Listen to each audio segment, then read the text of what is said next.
أقول: يتساءل كثير من الناس عن الحج بلا تصريح وتنظيم الحج بهذه الطريقة المباركة المنظمة لصالح الإسلام والمسلمين. أقول يا عبد الله: إن الحج بلا تصريح معصية وفسوق وعصيان لله ولرسوله ولأئمة المسلمين، وذلك لسبعة أمور، اسمعوها وعوها. الأمر الأول: أن هذا التصريح إنما شرع للمصالح المرسلة التي يملكها إمام المسلمين، والمصالح المرسلة تقتضي تنظيم العدد حتى يؤدي الحجاج حجهم على الوجه الأكمل. أرأيتم لو أنه سمح لكل الناس يأتون فأتى 40 مليون، كيف يخدمون؟ كيف تستوعبه المشاعر؟ كيف ينظمون؟ سيموت منهم الآلاف إن لم يكن مئات الآلاف، أليس كذلك؟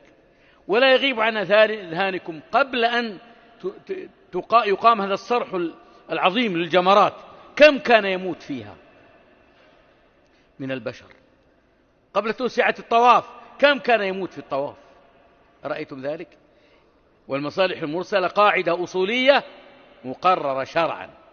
ثانيا: أنه بناء على مقترح من مؤتمر العالم الإسلامي، مؤتمر منظمة العالم الإسلامي هم الذين اقترحوا هذا التنظيم، موقعة عليه 57 دولة إسلامية لتحديد العدد وفق نسب معينة بحسب السكان. الأمر الثالث: أن ذلك يكون طاعة لولي الأمر، لا سيما في هذه المصالح المرسلة، والله تبارك وتعالى قد أمرنا بطاعة ولي الأمر: يا أيها الذين آمنوا أطيعوا الله وأطيعوا الرسول وأولي الأمر منكم.